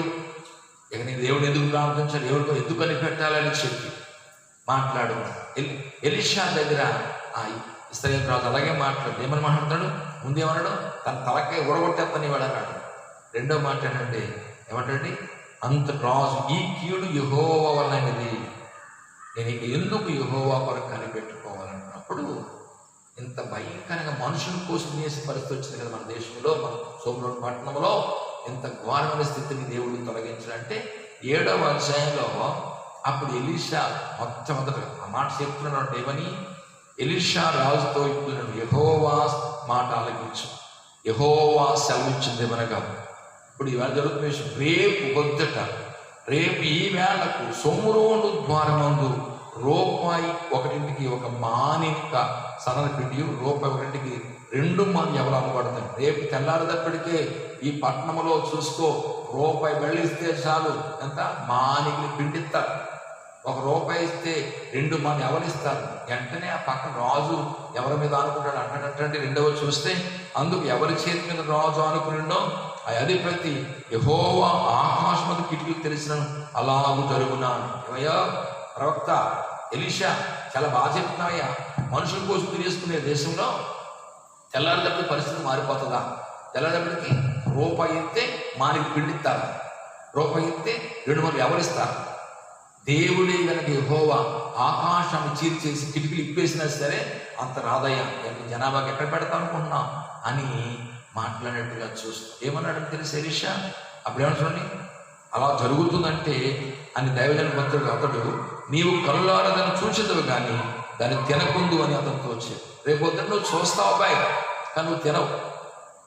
సాధ్యం చూడండి. రాత్రి నిన్నటి దినాన్న భయంకరమైన కరువు ఉంది. సోమరోను పట్టణాన్ని ఆ సిరియా దేశం బంధించాడు, ముట్టడి వేశాడు. కరువుతో భయపడిపోతున్నారు. రాజుగారు ఆ ప్రాకారం తిరుగుతూ గోరు పెట్టుకుంటున్నాడు. స్త్రీ అడుగుతుంది, అయ్యా నాకు సహాయం చేయమంటే యెహోవాగా తప్ప నేను ఎక్కడ సహాయం చేయని అడిగాడు. కానుకలు ద్రాక్ష తోటలోకి గాను తీసుకుని తెచ్చే కన్నా కలంలో దాచి చేసే వాళ్ళ ఏంటి సమస్య పెడితే, ఓ రాత్రి నా బిడ్డని మేము పొద్దున తిన్నాం, చంపుకొని తిన్నాం, ఈ అమ్మాయి తన బిడ్డని ఏమనంటుందని చెప్తుంటే ఎంత భయంకర కరువు ఉంటే పొద్దునకి ఎంత స్థితి మారిపోద్దా? ఊహిస్తామని చెప్పండి. కానీ దేవుడు చాలా శక్తి గల దేవుడు. దేవునికి స్తోత్రం కలిగిన ఆశ్చర్యమైన విషయం ఏంటి తెలుసా? 7వ అధ్యాయం 3 నుంచి మీరు 20 వరకు చదువుకుంటే ఇక్కడ రాయబడిన మాటలు ఏంటంటే, ఒక 4 కుష్ఠరోగులు ఉన్నారండి. ఈ 4 కుష్ఠరోగులు సోమరోను పట్టణం దగ్గర ఉన్నారు. అలా అనుకుంటున్నారండి, మరి అబ్బాయి లోపలికి వెళ్తే పట్టణంలో క్షామం ఉంది, తింటాక తినలేదు, అక్కడైనా చచ్చిపోతాం. ఒకసారి సిరియన్ దండలోకి వెళదామా పోని వెళితే అక్కడ వాళ్ళు చేర్చుకుంటే అది ముద్దెడితే తిందాం, లేదా చంపేస్తే చచ్చిపోదాం ఏమంటారని చెప్పి ఆ నలుగురు సందరగా, సరే మన పట్టణంలోకి వెళ్తే మనకి ఎలాగ కరువు ఉంది కాబట్టి ఆ ఇశ్రాయేలు అంటే సిరియా దేశం యొక్క దండుపేటలోకి వెళదాం. ఎందుకంటే బయట సిరియాని ఏం చేశారు, గట్టిగా ముట్టడి చేసి ఉంచారు. వీళ్ళు ఈ నలుగురు అలా అనుకుని వాళ్ళు చంపేస్తే చచ్చిపోదాం, బ్రతికితే బ్రతుకుతాం కదా, ముద్ద పెడతారు, కుష్ఠరోగులు కదా, మనం ఎవరికి పని చేస్తామని చెప్పి వెళ్తున్నారండి. ఆశ్చర్య విషయం తెలుసా, దేవుడు ఎంత గొప్పవాడో తెలుసండి. ఈ లేఖనాలు చదువుతుంటే మనకు ఆశ్చర్యం. చూడండి, అక్కడ ఉంది 3వ వచనంలో, పట్టణపు గుమ్మ వద్ద నలుగురు కుష్ఠరోగులు ఉండగా వారు ఒకరినొకరు చూసి, మనం చచ్చిపోయే వరకు ఇంచడం ఎందుకు కూర్చుండవలను, పట్టణంలోనికి పోదు అనుకుంటేమా, పట్టణంతో క్షామన్నది, అతను చచ్చిపోతాం, ఇచ్చట ఊరక కూర్చునను, ఇచ్చట చచ్చిపోదు, పదండి సిరియను దండుపేటలోనికి పోదు రండి, వారు మనం బ్రతకనిచ్చిన బ్రతుకుదము, మనం చంపిన చదువుమని చెప్పుకుని చంద్రశేఖరుడు సిరియను దండుపేటలోనికి పోవాలని లేచి సిరియను దండు వెలుపలి భాగంలోకి రాగా చోట ఎవరినూ కనపడకపోయేది. దేవునికి స్తోత్రం. ఈ దండుపేటలో వెళ్ళేటప్పటికీ ఒక్క సిరియను కూడా లేడటండి. ఆ దేశం అక్కడ ఒక ముట్టదేశం ఎవరు లేరట. ఏం జరిగింది అని అంటే అద్భుతం జరిగింది. ఏం జరిగింది తెలుసండి, 6వ వచనం 7వ వచనం చదివితే, యెహోవా రథముల ధ్వనియు గుర్రముల ధ్వనియు గొప్ప సమూహము ధ్వనియు సిరియల దండుకు వినపడినట్లు చేయగా. దేవునికి స్తోత్రం కలుగుగా. ఎవరు లేరు, దండు లేదు, మనుషులు లేరంటండి. దేవుడు ఒక రకమైన సౌండ్స్ చేశాడంట. సౌండ్స్ దేవుడు ఎంత అద్భుతం చేయగలండి. ఇశ్రాయేలు మధ్య ఐగుప్తుల మధ్య మేఘం పెట్టి ఇశ్రాయేలు వెలుగుగాను ఐగుప్తు చీకటిగా చేసిన దేవాతి దేవుడు ఇక్కడ ఇశ్రాయేల్ పక్షంగా సోమ్రోను పట్టణం దగ్గర ఏం చేస్తారో చూసారండి. తన దండు ఎత్తి వచ్చాడు. ప్రవక్త చెప్పాడు మాట, రేపు ఈ టైంకి ఏం జరగాలి, ₹1 మానవుడి పిండి అప్పడాలి. ఎంత ఆశ్చర్యం. పరిస్థితులు ఎంత సులువుగా మారుతాయి. ఇప్పుడు ఆయన ఏం చేస్తాడు చూడండి, ఆశ్చర్యం. యెహోవా రథముల ధ్వనియు గుర్రముల ధ్వనియు గొప్ప సమూహముల ధ్వనియు సిరియను దండుకు వినపట్లు చేయగా, వారి మన మీదకి వచ్చుటకు ఇశ్రాయేలు రాజు హిత్తీయుల రాజులకు ఐగుప్తు రాజులకు భక్తిమిచ్చునని సిరియలు ఒకరితో ఒకరు చెప్పుకుని లేచి తన గుడాములోనూ గుర్రములైనను గాడిదలను దండుపేటలు ఉన్నటైనను ఏమీ తీసుకున్నాక తమ ప్రాణం రక్షించుకుంటూ చాలనుకుని సంధి చీకటిన ఉన్నట్టుగా పేట విడిచిపెట్టి పారిపోయేది. దేవునికి స్తోత్రం చెల్లిద్దాం. ఎంత గొప్ప సంగతి చూడండి. అలా అనుకున్నారంట ఇశ్రాయేలు రాజు హిత్తీయులను ఇంకెవరు తీసుకొచ్చాడండి, రకరకాల వాళ్ళు ఇశ్రాయేలు రాజు అంట భక్తిమిచ్చాడంట. హిత్తీయులకు ఎవరికి మన మీద వచ్చిన హిత్తీ రాజుకును ఐగుప్తులకు భక్తిమిచ్చి డబ్బులు ఇచ్చి జనాలు పోగు చేసుకొచ్చినట్టు అబ్బాయి వాళ్ళందరూ మన తడుతా పడుతున్నారని ఈ రథముల గుర్రముల శబ్దం వింటున్నారు. ఆ శబ్దం వింటున్నప్పుడు ఎంత శబ్దం అంటే మీదకి వచ్చేస్తాయి, గుర్ర దగ్గరికి వచ్చేస్తా అని చెప్పుకుని వాళ్ళ గుర్రములు కానీ వారి గాడిదలు కానీ వాళ్ళ డబ్బులు కానీ వాళ్ళ బంగారం కానీ ఆహారం కానీ ఏమి తీసుకోకుండా కట్టుబట్టలతో వాళ్ళ యుద్ధం చేతకు వచ్చిన మనుషులు అన్నీ వదిలేసి అదే పరుగు పరుగు పరుగు పరుగు పరుగు వెళ్ళిపోతారు. వెళ్ళిపోయారు, ఎవరో లేరు. ఈ కుష్ఠరోగు నలుగురు వెళ్ళేటప్పటికీ పరిస్థితి ఎలా ఉందంటే ఎక్కడ చూసినా గుర్రములు రథం ఉన్నాయి, బోళ్ళంత డబ్బులు ఉన్నాయి, బోళ్ళంత ఆహారం ఉంది, అన్ని రకాలుగా ఉన్నాయి. వీళ్ళు వెళ్ళారు లోపలికి. ఎవడు కనపడతలేంట్రా, ఏమైంది అనుకున్నారంట. ముందు ఇక్కడ ఆకలేసేస్తారు కాబట్టి ఒక గుడాంలోకి వెళ్ళి గోవా అన్నదినేసారట. చూడండి అక్కడ చూస్తే ఆశ్చర్యం. దేవుడు పడ్డ ఉన్నది ఉండి రక్షణ పారిపోయారు. కాబట్టి ఆ కుష్ఠరోగులు దండిపేట బాగా వచ్చి ఒక గుడాల నుంచి వచ్చి భోజనం చేసి అతడి నుండి వెండి భాగాలు పట్టి ఎత్తుకుని పోయి దాచిపెట్టి తిరిగి వచ్చి మరొక గుడాల నుంచి వచ్చి అతడి నుండి సొమ్ము దోసుకుని ఎత్తుకుని పోయి దాచిపెట్టి ఇలాగా డబ్బులని పోగేసుకున్నారట అన్నదినేసి. అప్పుడు అన్నారంటే వాడు, రే ఇదేమన్నా మర్యాదనా, ఎంత దాచుకుంటే ఎంత తీసుకుంటాం. మనం చూస్తే కుష్ఠరోగులు ఇక్కడ అంటున్నమాట చూద్దాం, వారు మనం చేయది మంచి పని కాదు, నేడు దినం శుభకరమైన శుభవర్తమాన గల దినం, మన ఊరక నెల తెల్లవారి వరకు మనం చూంటే ఏదైనా అపాయం మనకు సంభవిస్తుందేమో, మనం వెళ్ళిపోయి రాజుగారికి చెప్పిన విషయం. దేవునికి స్తోత్రం కలుగుగా. వీళ్ళు కొంచెం డబ్బులు దాచుకున్నారు, అన్నం తిన్నారు.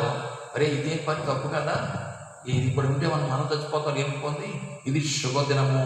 ఎందుకంటే ఇశ్రాయేలు పట్టుకుందాం వచ్చినటువంటి సిరియా దాసులు ఏమైపోయారు, వాళ్ళంతటే పారిపోయారు. వాళ్ళు తెచ్చినన్ని అక్కడ వదిలేసి వెళ్ళిపోయారు. ఈ వర్తమానం వెళ్ళి నలుగురు రాజుగారు సోమ్రోను పట్టణం వచ్చారు. రాజు యొక్క ద్వారపాలకు చెప్పారు. ద్వారపాలు వెళ్ళి రాజుగారి ఇంటి వారికి చెప్పారు. రాజుగారి ఇంటి వారు లోపలికి రాజు లేపారు. రాజా విచిత్రమైన సంఘటన ఏంటి తెలుసా, ఐగుప్తు ఇశ్రాయేలు పరుగా సిరియాలు ఒక్కడ కూడా లేరు. ఏమయ్యారు, వాళ్ళ గుర్రాలు ఉన్నాయి, మరి అన్నీ ఉన్నాయి, ఆ డబ్బులు అన్నీ ఉన్నాయి, ఆహారం. అప్పుడు అంటాడు రాజు భయపడిపోయి లేదు ఏదో మోసం ఉంది, అలా కొంచెం దూరం వెళ్ళిపోయి దాక్కుని ఉంటారు.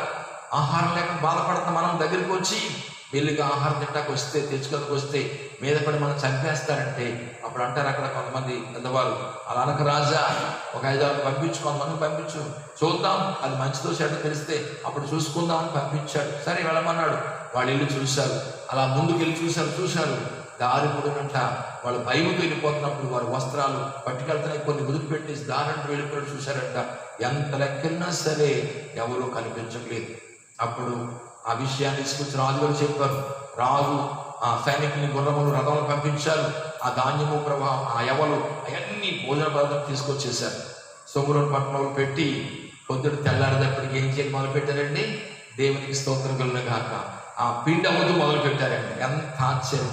దేవుని సేవకుడు ప్రభు చెప్తున్న మాటలకి ప్రభు సేవ పలికించిన మాట, రేపటి టయానికి నిన్న ఘోరము ఈవేళ మారిపోయింది.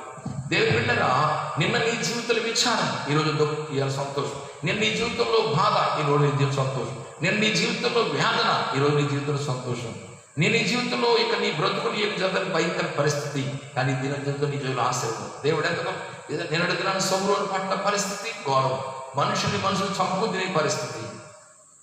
ఈ ఉదయకాలం ఎంత చూడండి, అక్కడ చదువుతున్నట్లు ఒక మాట జ్ఞాపకం చేస్తాను. 14 వారు జోడు రథముల వారి గుర్రములను తీసుకుని పోయి సిరియల వెనుక పోయి చూసి 2 రాజు వారికి సెలవించిన పంపారు. కాబట్టి వారి వెనుక యోర్దానవతలకు పోయి సిరియలు తొందరగా పోవచ్చు పోయినంత లెక్క వారి వస్త్రములను సామాను చూసి అదో తిరిగి వచ్చి రాజుతో సంగతి తెలియజెప్పగా జనులు బయలుదేరి సిరియలను దండుపెట్టి దోచుకుని. కాబట్టి యెహోవా మాట చొప్పున రూపాయి 1కి 1 మానిక సన్న పిండియు 2 మానికల ఎవరను అమ్మబడిన. ఎవని చేతి మీద రాజు ఆనుకునిండో ఆ అధిపతి ఆ ద్వారానికి పట్టుకు జనపడగా రాజు దైవజనత వచ్చినప్పుడు ఆ దైవజనతతో చెప్పిన ప్రకారం ద్వారమందు జనులు త్రొక్కుడు చేత అతడు మరణమాయు. మరియు రూపాయి 1కి 2 మానికలు ఎవరను, రూపాయి 1కి 1 మానిక సన్నపిండి రేపు ఈ వేలప్పుడు సొమ్ము రోజులు అమ్మబడిన దైవజనుడు వారితో చెప్పిన మాట నెరవేరు. అధిపతి యెహోవా ఆకాశమందు కిటికీలు తెరిచినది జరుగునని దైవంతో చెప్పగలరు. నీవు కళ్ళారా చూచుతూ కానీ దాన్ని తినకపోదు అతనితో చెప్పిన. జనులు ద్వారముల తొట్టగదులు మరణమైన కనుక ఆ మాట ప్రకారం సంభవించు. చూడండి, ఆశ్చర్యకరమైన దాన్ని వచ్చేసి అమ్ముతున్నారట. ఏం చెప్పాడు సేవకుడు? దేవుని వాక్యము ప్రభు ఇలా సెలవిస్తారు. రేపు ద్వారమందు పిండి రూపాయి మానిక పిండి అమ్ముతారు. 1 రూపాయికి 2 మానికలు ఎవరు అమ్ముతారు? ఇప్పుడు అది ఏమన్నా అక్కడ రాజు దగ్గర కూర్చొని తల వాల్చుకున్నాడు. ఆకాశ కిటికీ తెరిచి జరుగుతారంట. రబ్బాయి జనాలు పిండి అమ్ముతాను కాబట్టి ఆ కొనుక్కునేటప్పుడు నువ్వు ధైర్యంగా ఉండి లైన్గా నుంచోమని చెప్పానంటే నేనెవరిని? ఈ రాజుగారి దగ్గర ఆనుకునే వ్యక్తి. ఎప్పుడైతే ఎన్నాళ్ళ నుంచి ఆహారం లేక కలిగిలు అయిపోతున్న ప్రజలు ఒకేసారి ఆహారం కొనుక్కుంటాక అయిపోద్దేమని చెప్పని ముందుకు వచ్చేసి మీరు లైన్గా ఉండండి, క్రమంగా వెళ్ళి చెప్పిన వ్యక్తిని కూడా లెక్క చేయకుండా ఏం చేసి పడేసి కింద తొక్కేశారు. తొక్కేస్తే ఏమైపోయాడు? చచ్చిపోయాడు. ఏమన్నాడు ప్రభు బిడ్డలారా, నేను సేవకుడు, రేపటి దినాన్న మానిక పిండి రూపాయికి అమ్మబడుతుందా? సన్న పిండి 2 మానికలు ఎవరు అమ్మబడతారు రూపాయి కంటే? నీవు చూస్తావు కానీ తినవు. ఇప్పుడు ఏం చేశాడు? అమ్ముతూ చూశాడు, తినే టైంకి ఏమైపోయాడు? చనిపోయాడు. దేవుని బిడ్డలా, దేవుడు ఎంత అద్భుతం చేయగలడు, ఎంత ఆశ్చర్యకారం చేయగలడు. ఈ దినమున దేవుని వాక్యం నీవు నేను నా జీవితం నీ జీవితంలో ఒక్క రాత్రిలో దేవుడు అద్భుతం చేశాడు. భయంకరమైన సిరియా దండలను ప్రభు వారు ఇశ్రాయేలు ప్రజలు ప్రయాణం చేసి వెళ్ళకముందే రథం నిలబడ్డ దేవుడు రథల శబ్దం గుర్రముల శబ్దం పెంపచేశాడు. ఈ దినము దేవుని కార్యం చూస్తున్నావా? అబ్రహాము జీవితంలో దేవుడు చేసిన అద్భుతం. తన జీవితం ఓడిబారిపోయి మృతతుల్యమైనటువంటి అబ్రహాము గర్భము, మృతటువంటి శారా గర్భము తెలిసి సంఖ్యకు మించి విస్తరించిన ఇది భారతదేశ ప్రపంచ దేశాలు విశ్వాసులందరూ ఆయన తండ్రి పిలువబడుతున్న అబ్రహాం విశ్వాసులు తండ్రి, ఇశ్రాయేలు తండ్రి పిలువబడుతున్నాడు. అంత గొప్ప ఆశీర్వాదం, విశ్వాసము, నిరీక్షణ. అబ్రహాము నిరీక్షణ కలిగిన ఇశ్రాయేలు ప్రజలు ఐగుప్తు దేశంలో ఎర్ర సముద్రం దగ్గరికి వచ్చి ఐగుప్తులు చూసి ఏమన్నారు? మేము ఎన్ని సచ్చుట మేలు, బానిసవుట మేలు. కానీ దేవుడు ఒక్క రాత్రిలోనే ఐగుప్తులను ఇశ్రాయేలు వేరు చేశాడు. 2 రూపాయలుగా చేసి ఒక అద్భుతమైన కార్యము జరిగించి ఒక మహిమను చూపించాడు. మనం చదువుకున్న సోమ్రోను పట్టణంలో ఘోరమైన కరువుతో ఆ దేశం ఉన్నది. కానీ తెల్లారినప్పటికీ కరువు లేదు. దేశం అంతా పిండి అమ్మబడుతుంది. ఆహారం అమ్మబడుతుంది. తెల్లారితే పరిస్థితి మార్చేశాడు దేవుడు.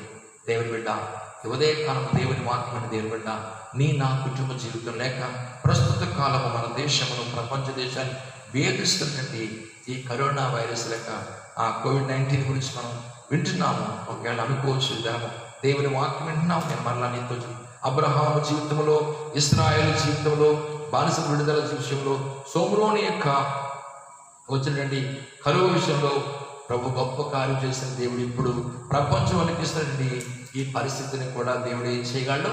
తొలగించగలడు, మార్చగలడు. ఆయనకి సమస్తము కూడా సాధ్యమే. దేవుని బిడ్డన మనం చదువుకున్నాం, వారు ఇశ్రాయేలు ఏం చేశారా? చేయలేదు. వారు ఊరక నిలుచున్నారు, కనిపెట్టారు, విశ్వసించారు. అందుకే మనం వాక్యం చదువుకున్నాం, ఏమని? విశ్వాసము, నిరీక్షణ.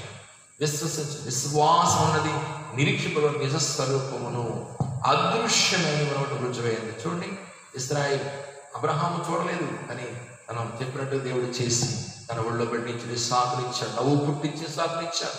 చాలా మంటది, నేను అబ్రహాం భార్య అయ్యాను, ఇస్సాకు పాలిస్తున్నాను. ఎవరు నమ్ముతారు ఈ మాట అంటుంది? ఇశ్రాయేలు ప్రజలు పొద్దుటికల్లా ఎర్రసం దాటిపోతారు. ఎవరు నమ్ముతారు ఈ విషయం? సోమరోని పట్టణంలో పొద్దుటికి మానికి పిండి రూపాయికి అమ్మబడుతుంది. ఎవరు నమ్ముతారు ఈ విషయం? ఉదయ కాలంలో దేవుని వాక్యం, దేవుని బిడ్డ, నీ జీవితంలో, మన జీవితంలో పరిస్థితి మనకు అనుకూలంగా లేవు, కానీ దేవుడు దాన్ని మార్చుటకు ఎంతో కృపగల దేవుడు. ఒక విసిగిపోయి విసారిపోయి కృపపోయి దుఃఖపడుతున్నాం మనందరం కూడా. కానీ ప్రపంచ దేశాలు తలపట్టుకుంటున్నాయి, ప్రియురా, అధికారులు, మంత్రులు. కానీ మన దేవుడు సర్వాధికారం గల దేవుడు. ఆయన విశ్వాసం ఉంచగలిగితే, ఆయన నిరీక్షణ ఉంచగలిగితే పరిస్థితులు మారుతాయి. పరిస్థితులు ఎప్పుడు ఒకలాగే పోవండి. దేవుడు గొప్ప విషయాన్ని మీ జీవితంలో, మన జీవితంలో ఇవ్వబోతున్నాడు. అయితే మనం తప్పక దయచేసి నమ్మి ఆయన ఏం చేయాలి? స్తుతించుట, ప్రార్థించుట, దేవుడు ఇచ్చిన జయము కొరకు, విడుదల కొరకు విశ్వాసంతో, నిరీక్షణతో కనిపెట్టాలి. చివరికి ఒక మాట నేను చెప్పి ముగిస్తాను. ఒకసారి జ్ఞాపకం చేసుకుంది. రోమపత్రిక 8వ అధ్యాయంలో దేవుని బిడ్డలన్నా ఒక అద్భుతమైనటువంటి వాక్యాన్ని అక్కడ పౌలు గారి ద్వారా ప్రభు తెలియజేయడానికి ఇష్టపడుతున్న మాట ఏంటంటే, దేవుని యొక్క సన్నిధిలో వీటన్నిటి మీద మనకు దేవుడు 37వ వచనం, అయినను మనల్ని ప్రేమించిన ద్వారా మనం వీటన్నిటిలో అత్యధిక విజయం పొందుతున్నాం. అత్యధిక విజయం. దేవుని ప్రేమ ఎంత గొప్పదంటే అక్కడ ముందు రాశాడు కొన్ని. క్రీస్తు ప్రేమ 35 ప్రేమలు మనను ఎడబాపు వాడెవడు, శ్రమ అయినా, బాధ అయినా, హింస అయినా, కరువైనా, వస్త్రహీనతైన, ఉపద్రవమైన, ఖడ్గమైన మన ఎడబాపున, ఇవన్నీ వస్తున్నాయి. ఇవన్నీ వచ్చినాయి కొంచెం. కానీ దేవుడు మనం విడిచిపెట్టే దేవుడు కాదు. దేవుడు విడిచిపెట్టే దేవుడు కాదు. నిన్ను దూరం చేసే దేవుడు కాదు. అబ్రహాం శారాలు విడిచిపెట్టలేదు. ఇశ్రాయేలు ప్రజలు ఐగుప్తు దేశం తీసుకొచ్చి వాళ్ళు ఎప్పుడు ఐగుప్తు దేశం బానిసగానే బతకలేదు. అబ్రహాము జీవితకాలం బిడ్డలు లేని వాడిగా ఉండిపోలేదు. సోమరులో నిత్యం కొరవే ఉండిపోలేదు. ఒక రోజులో మారిపోయింది. ఈవేళ నీ చుట్టూ ఉన్న పరిస్థితులు అలాగే ఉండిపోతాయని అనుకోవద్దు. దేవుడు అంటున్నాడు, అవన్నీ నిన్ను నాకు దూరం చేయగలవా? మాట్లాడుతున్నమాట చూడండి. ఎందుకంటే 37 అయినను మనం ప్రేమించిన వాటి ద్వారా మనం వీటన్నిటిలో కూడా అత్యధిక విజయము. COVID-19 మీద కూడా మనం ఏం పొందబోతున్నాం? అత్యధిక విజయం పొందబోతున్నాం. మన దేవుడు ఒక విజయాన్ని, ఆ సూత్రాన్ని మనకి ఇవ్వబోతున్నాడు. ఆలోచన చెప్పేది రథముల శబ్దంతో, గొర్రెల శబ్దంతో సిరియాను తోలివేసిన దేవుడు, మేఘమును పెట్టి ఐగుప్తులు ఇశ్రాయేలు చేరకుండా చేసిన దేవుడు. ఎన్నడూ చూడండి అంటాడు కదా, ఐగుప్తులను ఎన్నడూ చూడు. ఈ స్థితి ఇంకా మరి ఎన్నడూ చూడకుండా చేయగల దేవుడు మనకు. అందుకే ఆ మాట చూద్దాం. మరణమైన, జీవమైన, దేవదూతలను, ప్రధానమైన, ఉన్నమైన, రావాలను, అధికారులను, ఎత్తెను, లోతెను, సృష్టించబడిన ఏదైనా మన యేసుక్రీస్తు దేవుని ప్రేమ మనల్ని ఎడబాపని రూఢిగా నమ్మచ్చు. ఏది ఎడబాపం, ఏ స్థితి నీకు ప్రభువుని దూరం వచ్చేది. అయితే ఒకటి, అబ్రహాం, ఇస్సాకులు. అబ్రహాం ఎలాగైతే విశ్వాసం నుంచి నిరీక్షణ కలిగి ఉన్నాడు, మోషే చెప్పిన మాట, మీరు ఊరక నిలుచుండి చూడి నేడు కలగజేయ రక్షణ. ఏం చేయాలి? ఊరకలు. దేవుడు మన జీవితంలో కలగజేసే రక్షణకి మన విశ్వాసం కలిగి ఉండాలి. మన విశ్వాసం అయిపోయి కంగారు పడిపోయి, బెంబేలు పడిపోయి, ప్రార్థన జీవితం కోల్పోయి, భక్తి జీవితం కోల్పోయి, ఇప్పుడు చూస్తే ఆరాధనలు అందరూ ఆరాధన ముగిసిపోయి ఎక్కడ చూసినా మరి ఆరాధన చేసుకోవడం లేదు. కాబట్టి ఇంకా విశ్వాసాలు తిరగటం కాదు, కానీ ఉన్న సమయాన్ని సద్వినియోగం చేసుకుంది. ప్రభువా, ఆనాడు భక్తుల జీవితంలో మీరు ఇచ్చిన విజయం, ఆ భక్తుల జీవితంలో మీరు చేసిన కార్యములు ఇప్పుడు మా జీవితంలో ప్రస్తుత కాలంలో మా పరిస్థితులను బట్టి కూడా మేము ప్రార్థిస్తుండగా మాకు నువ్వు విజయం దయచేయవు కదా. వీటన్నిటిలోనూ అత్యధిక విజయం దయచేయవు. ఆనాడు మరి అద్భుతమైన కార్యాలు చేసిన దేవుడు, ఆశ్చర్యకాలు చేసిన దేవుడు ఈ దినము కూడా ప్రభు చేయటం. ఎందుకంటే యేసుక్రీస్తు నిన్న నేడు నిరంతరమును ఏకరీతి ఉన్న దేవుడిగా ఉన్నాడు కనుక భయపడవద్దు. ప్రార్థన చేద్దాం. మరి వ్యక్తిము సమయం వ్యర్థపరచకుండా ఈ గృహాల్లో ఉండి వాక్యం వింటున్నారు, వ్యక్తిగతమైన ప్రార్థన చేసుకోండి, బైబిల్ చదువుతూ ఉండండి, ప్రార్థనా జీవితం కలిగి ఉండండి. ఇది మంచి సమయం. బయటకు వెళ్ళొద్దంటారని చెప్పని ఏదో రకరకాల టీవీలు చూస్తూ, లేకపోతే రకరకాల సినిమాలు చూస్తూ, కాలక్షేపం చేస్తూ, సెల్ ఫోన్ చూస్తూ, ఏదో పిచ్చి పిచ్చి వారు చూసుకుంటూ వ్యర్థం చేసుకోకుండా దేవునికి సమయం ఇచ్చి దేవుడిచ్చే విజయం కొరకు మనం కనిపెడదాం. దేవుడు తప్పకుండా ప్రపంచ దేశాల్లో మన భారతదేశం మన పరిస్థితులను కూడా తప్పకుండా ఇప్పించబోతుంది. ఎందుకంటే ఇక్కడ చదువుకున్న మాట మరలా చదువుతాను, అయినను రామ 8:37 మనలను ప్రేమించిన ద్వారా మనం వీటన్నిటిలో అత్యధిక విజయం పొందబోతున్నాం. అత్యధిక విజయం. ఇప్పుడున్న వ్యాధి మీద కూడా ప్రభు మనకి ఏమి ఇవ్వబోతున్నాడు? అత్యధిక విజయం ఇవ్వబోతున్నాడు, జయం ఇవ్వబోతున్నాడు. దయచేసి నిరుత్సాహపడకండి.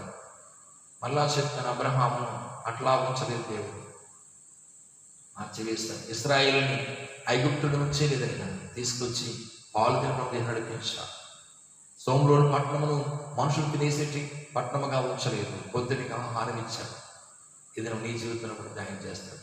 ఒకసారి దేవుని మాటలు నమ్ముదాం, ప్రార్థన చేసుకుందాం. ఒకసారి తల వచ్చినట్లయితే చిన్న ప్రార్థన చేద్దాం.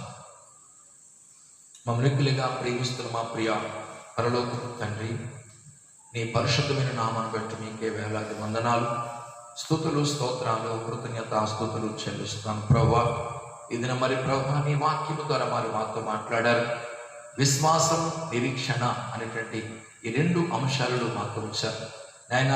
మరి నీవు ప్రభువా మాకు దేవుడవై ఉన్నావు, రక్షకుడవై ఉన్నావు ప్రభువా.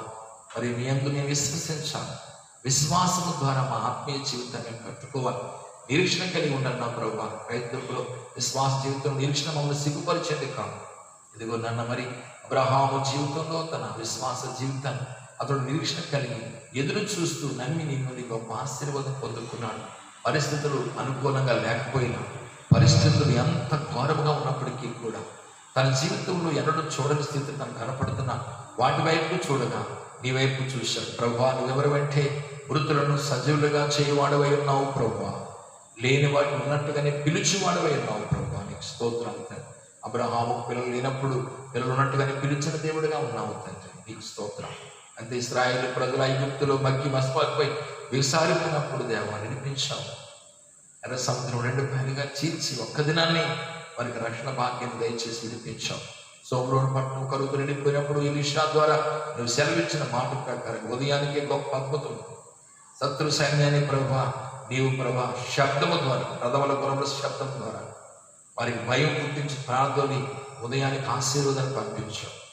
ఇదిగో ప్రస్తుత కాల పరిస్థితుల్లో ప్రభువా, ఇదిగో ఈ COVID-19 అనేటువంటి పరిస్థితి ప్రభా 2019 సంవత్సరం చివరి దినాల్లో ప్రారంభమైన పరిస్థితి, ఈ కొత్త సంవత్సరం మొదలైనప్పటి నుంచి 2020 సంవత్సరం ఏప్రిల్ వరకు కూడా, ఈ రోజు వరకు కూడా రోజు రోజుకి మమ్మల్ని ఎంతో భయపడుతూ ప్రభా ఎంతో మరి తండ్రి వెలియాతాండం ఆడుతూ ప్రజల్ని పైకప్పు చేస్తుంది. దానివల్ల ప్రజలు మళ్ళీ ఎంతో వేదన పడిపోతున్నారు ప్రభా.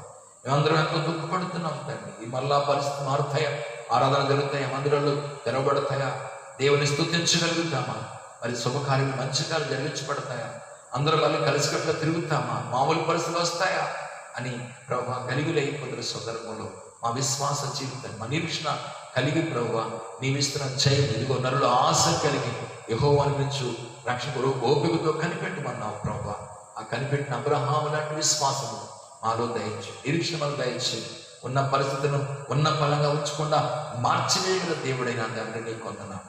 పరిస్థితిని మార్చండి తండ్రి, దానికి మందు కనిపెట్టండి ప్రభువా, దానికి ఒక పరిష్కారం చూపించండి. దీన్ని మా దేశం నుంచి ప్రపంచం తోరివేయమని ప్రార్థిస్తాను. ప్రజలు నెమ్మది శాంతి సంజాయించండి. మా అధికారులను దీవించండి ప్రభా.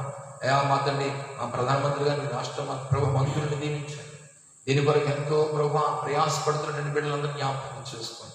ఎంతో స్వచ్ఛందంగా సేవ చేస్తూ ఎంతో సహకరిస్తూ బిడ్డలందరినీ జ్ఞాపకం చేసుకోండి. ప్రాణానికి తెగించి కూడా ఎంతో మంది ప్రభా తండ్రి ఈ యొక్క ప్రజలకు సేవ చేస్తారు, వైద్యం చేస్తారు, కాపలా కాస్తారు, వాళ్ళు ప్రభావ ప్రోత్సహిస్తారు. వాడిని ప్రభా తండ్రి మొబలైజ్ చేస్తున్నారు. ఎంతోమంది తమ యొక్క లక్షలాది రూపాయలు దానంగా ఇస్తున్నారు. ఎంతోమంది ఆహారం పంచి పెడుతున్నారు. వీరందరినీ మీరు దీవించి ఆశీర్వదించండి. తిరిగి పరిస్థితులన్నీ మళ్ళీ చక్కబడి మామూలు వాతావరణంలో నీ కృప దయచండి. నీవు సమస్తము లేని వాటిని ఉన్నట్టుగా చేయగల దేవుడానికి స్తోత్రాలు చెల్లిస్తాను.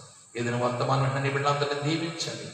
వాళ్ళు కూడా విశ్వాసముతో ధైర్యాన్ని బలమును అనుగ్రహించి బలపరచమని మీ నామానికి మహిమ తెచ్చుకోమని మహిమాంగనంత ప్రభావం మీకే చెల్లిస్తూ యేసు నామములో ప్రార్థించి వేడుకున్నాం మా పరమ తండ్రి.